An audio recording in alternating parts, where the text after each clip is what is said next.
안녕하세요, 여러분. 오늘은 한약학과 입학을 고민하고 계신 수험생 여러분들을 위해 3년 전 제가 했던 고민들과 지금 한약사가 되겠다고 마음먹게 된 계기들에 대해서 아주 솔직하게 그리고 가감없이 말씀드리려고 합니다. 저 역시 3년 전 이맘때쯤에 진로에 대해서 깊게 고민을 했었는데요. 한약사의 길에 대해서 말씀드리기에 앞서 제 자신에 대한 이야기를 좀 해볼게요.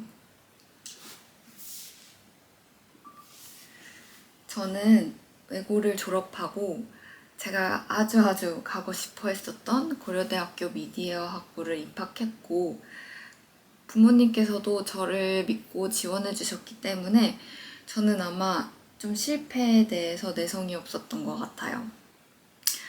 그리고 그 과정에서 제가 쏟아부었던 노력이 반드시 어떤 결과를 만들어낼 거라는 확신이 있었고, 그래서 코로나 시기에 매우 불안해했어요. 정말 사시나무처럼 매 순간 흔들렸고, 제가 성공할 수 있을까? 내가 원하는 곳에 갈 수 있을까? 내가 잘 될 수 있을까?에 대해서 늘 고민했던 것 같아요. 다시 수능을 봤을 때도 마찬가지였어요. 그 시기를 다시 돌이켜보면 하늘의 맹세코 그것보다 더 열심히 공부할 수 없을 것이다 라고 생각할 정도로 전 진짜 모든 걸 쏟아부었다고 생각을 하거든요.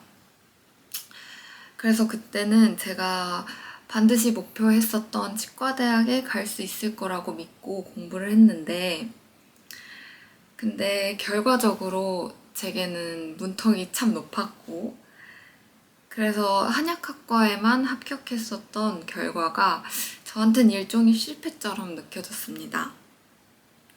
그렇지만 저는 지금 이곳에 한약학과에 남았고 그리고 한약사가 되어서 다른 사람들의 병을 돌보는 미래가 지금 제가 꿈꾸고 있는 미래가 됐습니다.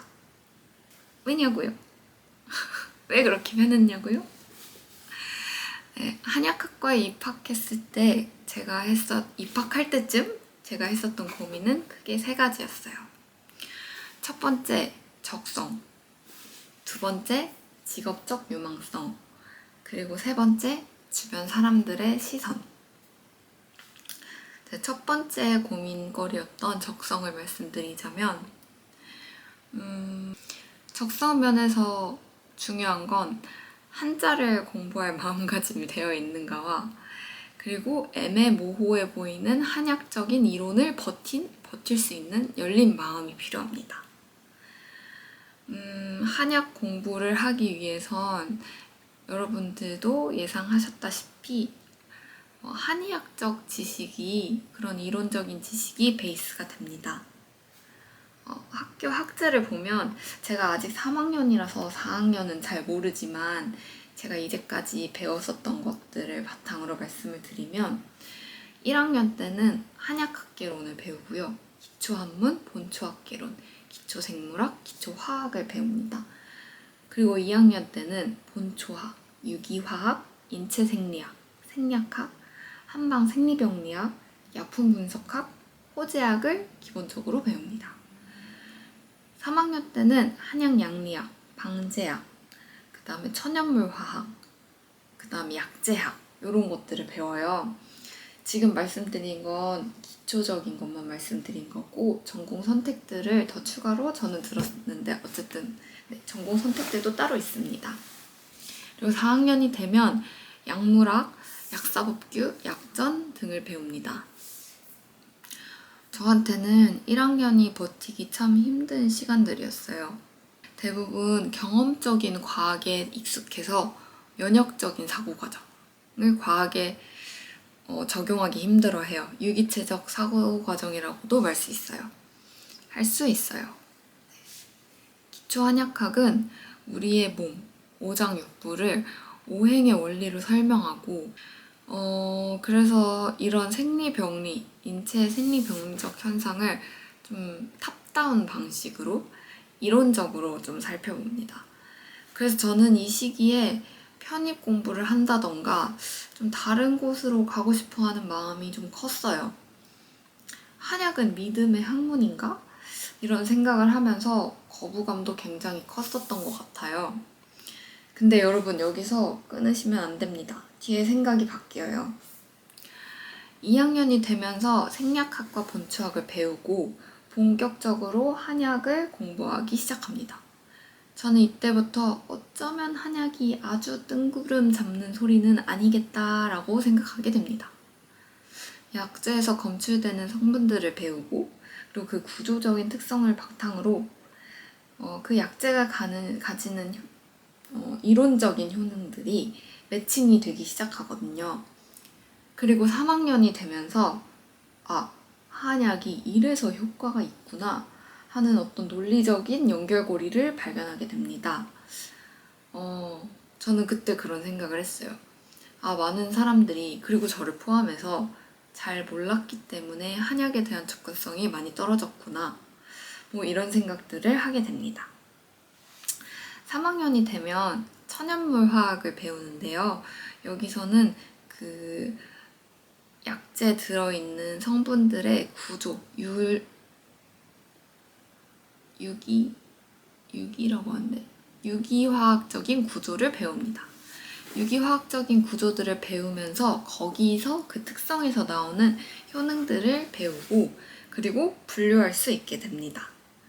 또한 한약 양리학이라는 과목에서는 학술적인 검증을 거쳐 밝혀진 한약재들의 성분의 효능들을 혹은 방제에서 그런 효과들을 분리하게 되거든요. 그래서 이런 과정을 통해서 어떤 증거들을 발견하게 됐습니다.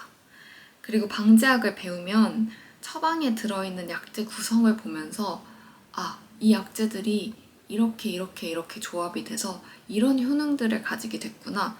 이럴 때 그래서 이 약을 쓰는구나 하는 그런 관계들을 보게 됩니다.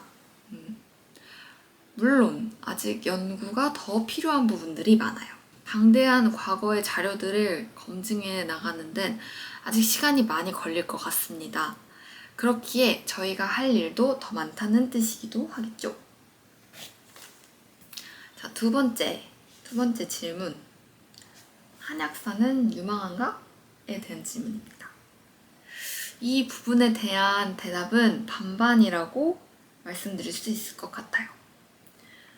면허가 보장하는 직능이 있지만 그 직능 자체를 제 걸로 만들기 위해서는 엄청난 노력이 필요합니다. 한약사는 약사 법규에 포괄되는 직업으로 약국 개설권자이고 전문 의약품을 제외한 일반 의약품을 판매할 수 있으며 허용된 범위 내에서 한약의 처방권을 펼칠 수도 있습니다. 또한 약국에서 일을 하거나 한약 전문 약국을 하는 것 이외에도 다양한 직업의 길이 열려 있어요. 제가 한약사가 되는 게 괜찮다라고 생각하는 점을 말씀을 드리면 저는 제가 한약사가 되면 특정 분야에서 전문성을 인정받을 수 있다는 점에서 아주 좋다라고 생각을 했어요. 제가 졸업한 미디어 학부는 굉장히 포괄적인 학문이라 졸업 후의 진로도 너무나 다양했고 제 뾰족한 특기를 만들기가 참 어려운 학문이었습니다. 그렇지만 한약학과는 매우 뚜렷한 목표가 생기게 됩니다. 사람들의 병을 잘 고치는 한약사가 되어서 많은 환자들을 치료하고 싶다. 저는 이런 목표를 가지고 있거든요. 그리고 이런 뚜렷한 목표의식을 가진 사람이라면 어떤 실패든지 꺾이지 않고 끝까지 도전하고 성장할 수 있다고 생각합니다. 어떤 직업도 보장된 성공은 없다고 생각해요. 그리고 성공에 대한 정의도 너무나 다르고요. 단순히 한약사로 밥 잘 벌어먹고 살 수 있어? 라고 질문을 한다면 저는 무조건 예스라고 할 수 있을 것 같아요. 하지만 성공할 수 있냐는 질문이라면 정말 후배님들 그리고 여러분들 당신이 하기 나름이라고 말씀드릴게요. 저는 성공할 수 있기를 바라면서 하루하루를 열심히 살아나가고 있고, 그리고 그 노력들이 헛되지 않을 거라는 믿음을 가지고 있습니다. 그리고 미래에 저희 학과에 입학하시는 후배님들도 역시 각자 생각하는 성공의 정의를 내리시고 학교에서는 그 모습이 되기 위해서 노력하는 시간을 가지시길 바랍니다. 그리고 세 번째, 주변 사람들의 시선이 많이 신경 쓰이실 수 있어요. 저는 욕심도 굉장히 많고 성공에 대한 매우 강한 의지가 있어요. 여기서 말씀드리는 성공이란 남들에게 인정받고 싶다. 그런 욕구가 굉장히 커요. 스스로를 채찍질을 심하게 하는 편인데 제 생각에는 주변 사람들의 시선에 큰 영향을 받아서 스스로에게도 더 단호하고 더 옥죄는 편인 것 같아요. 남들에게 당당하려면 그만한 준비가 되어 있어야 하고 그리고 또 그만한 가치가 있는 사람이어야 된다고 저는 생각하거든요. 그런데 제가 이 학과를 입학하겠다고 마음먹고 들어온 지 얼마 안 됐을 때 한약사가 많은 사람들에게 알려진 직업이 아니라서 주변에서는 제가 공부하는 학문에 대해서 단순한 질문을 많이 하셨는데 그럴 때마다 굉장한 피로를 느꼈어요. 이렇게 아무도 몰라주는 이 직업을 내가 하는 게 맞나? 솔직히 이런 생각도 들었고요.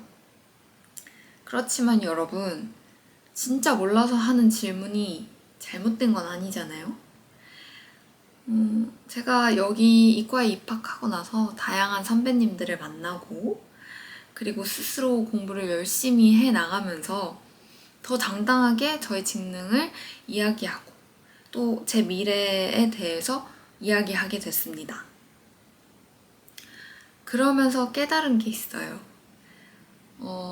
앞서서 제게 했었던 사람들의 질문은 저희의 직능을 하찮게 보려고 한 게 아니고 정말 몰라서 하는 질문들이었고 설령 그렇게 하찮게 보는 사람들이 있더라고 하더라도 저 스스로에게 투자한 시간들이 거짓된 게 아니고 진심이었다면 다른 사람들의 시선은 그렇게 크게 중요하지 않게 됩니다.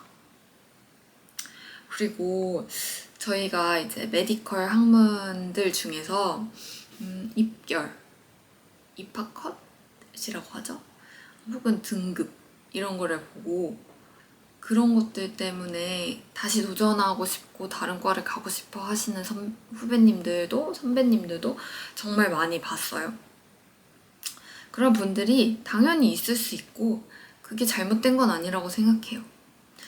근데 한편으로 좀 넓게 생각해보면 의학, 한의학, 약학, 한약학, 간호학 이런 학문 모두 다 사람들의 아픔을 살피고 그리고 그것들의 그런 병들을 치료하고 사람들의 삶을 더 개선하고 싶어서 그런 의미에서 존재하는 학문들이 아닌가요? 그런 본질에 집중해서 서로 협력하고 그리고 의학적으로, 제도적으로 발전된 방향으로 가는 것이 저희의 방향성이라고 생각합니다. 그래서 후배님들도 역시 그런 사명감을 가지고 그 한 축을 저희가 담당하고 있다고 생각을 하고 열심히 노력하셔서 세상에 도움이 되는 사람들이 되길 바랍니다. 그리고 그런 노력들이 빛을 발할 때 저희에 대한 안 좋은 시선들은 자연스럽게 물리칠 수 있을 거라고 생각해요. 네. 그래서 제 짧지 않은 저의 이야기는 여기서 끝이고요. 이런 저의 생각들이나 경험들이 사실 아무것도 아닌 걸 수도 있지만 여러분들에게 조금이나마 도움이 됐으면 좋겠습니다. 다양하게 충분하게 고민을 해보시고 후회 없는 선택을 하셨으면 좋겠습니다. 수험생 여러분들 그리고 여기 들어와서 다 들어주신 모든 분들에게 행운이 따르기를 바라면서 저는 이만 가보겠습니다.